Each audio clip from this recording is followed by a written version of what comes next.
తెలంగాణ రాష్ట్రంలో కాంగ్రెస్ పార్టీ అధికారంలోకి వచ్చి దాదాపు 50 రోజులు కావస్తా ఉంది. అధికారంలోకి వచ్చినటువంటి కాంగ్రెస్ పార్టీ ప్రధానమైనటువంటి బాధ్యతలో ఉన్నటువంటి ముఖ్యమంత్రి రేవంత్ రెడ్డి ఈ రాష్ట్రం యొక్క భవిష్యత్తును కానీ ఈ రాష్ట్రంలో తక్షణం జరగాల్సినటువంటి విషయాలను వదిలేసి కేవలం రాజకీయాలు మాట్లాడమే పనిగా పెట్టుకున్నట్టుగా మనకు తెలుస్తా ఉంది. ఆయన మాట్లాడుతున్నటువంటి మాటలను బట్టి చూస్తే ఒక ముఖ్యమంత్రి స్థాయిలో ఒక బాధ్యతాయుతంగా మాట్లాడాల్సినటువంటి మాటలను పక్కకు పెట్టి అదే పనిగా మరి ఇంకా ప్రతిపక్షంలోనే ఉన్నాడా అనే అనుమానం కూడా వస్తున్నది. ముఖ్యమంత్రి అంటే ఈ రాష్ట్రం యొక్క పూర్తి బాధ్యతను వహించి అన్ని రంగాలను మరి బ్రహ్మాండంగా అభివృద్ధి చేయాల్సినటువంటి బాధ్యత తీసుకొని ముందుకు నడవాల్సినటువంటి ముఖ్యమంత్రి బీఆర్ఎస్ పార్టీని బదనాం చేయడం కోసం పనిగట్టుకొని అధికారం వచ్చింది కదా, ప్రజలు సంపూర్ణమైన అధికారాన్ని ఇచ్చిండ్రు. దాన్ని మంచిగా నిలబెట్టుకొని ప్రజలకు ఏం కావాలో చేయాల్సినటువంటి బాధ్యతలో ఉన్న మీరు ఇవాళ అవసరం లేనటువంటి ఆరోపణలు చేస్తా ఉన్నారు. బీఆర్ఎస్ పార్టీ బీజేపీ కుమ్ముక్కైందని, దీనికి నిరాధారమైనటువంటి మాటలు.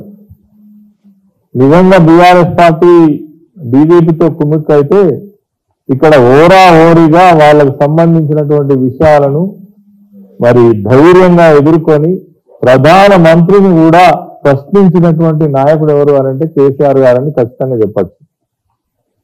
ప్రతి విషయంలో ఆనాడు ఒక్క మాట కూడా మీరు మాట్లాడినటువంటి నాయకులు కాంగ్రెస్ నాయకులు స్వయంగా రాహుల్ గాంధీని అవమానపరిస్తే కూడా కేసీఆర్ గారే ఆనాడు గొంతెత్తి రాజకీయాలలో ఈ సంస్కృతి మంచిది కాదు, దేశాన్ని పరిపాలించినటువంటి కాంగ్రెస్ పార్టీలో ప్రధానమైనటువంటి భూమిక పోషించినటువంటి గాంధీ కుటుంబాన్ని పట్టుకొని ఇట్లా మాట్లాడిండ్రు, ఇది ఎంతవరకు న్యాయం అని చెప్పేసి ప్రశ్నించినటువంటి నాయకులు కేసీఆర్ గారు. మరి ఈరోజు మాకు బీజేపీతో అంటగట్టి మళ్ళీ రానున్నటువంటి పార్లమెంట్ ఎన్నికల్లో లబ్ధి పొందడం కోసం ప్రయత్నం చేస్తున్నట్టుగా ఖచ్చితంగా కనబడతా ఉన్నది. ఎందుకంటే అనేక ఉదాహరణలు ఉన్నాయి. మీరు వాళ్ళు కుమ్ముక్కై బీఆర్ఎస్ పార్టీని ఇబ్బంది పెట్టడానికి చేసినటువంటి ప్రయత్నాలు చాలా ఉన్నాయి. హుజురాబాద్ ఎన్నికలలో మేము చూసినాం, కావాలని మీరు డమ్మీ అయి ఆ రోజు బీజేపీని గెలిపించినటువంటి పరిస్థితి.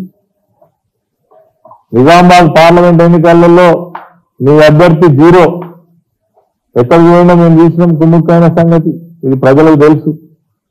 అదేవిధంగా ఇటువంటి సంఘటనలు అనేకం.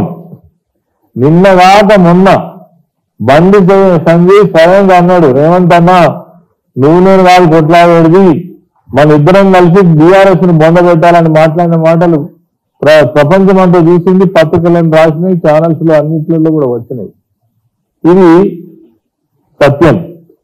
అదేవిధంగా మీరు ముఖ్యమంత్రిగా ఎన్నికై ఢిల్లీకి పోయి ప్రధానమంత్రిని కలిస్తే స్వయంగా ప్రధానమంత్రి గారే రేవంత్ రెడ్డి మన ఇద్దరం కలిసి బీఆర్ఎస్ ని కథం పట్టియాలంటే ఒక ప్రముఖమైనటువంటి పత్రిక ఇక్కడ రిపోర్ట్ చేస్తే ప్రజలందరూ చదివినటువంటి వాస్తవాలు కళ్ళందట ఉన్నాయి.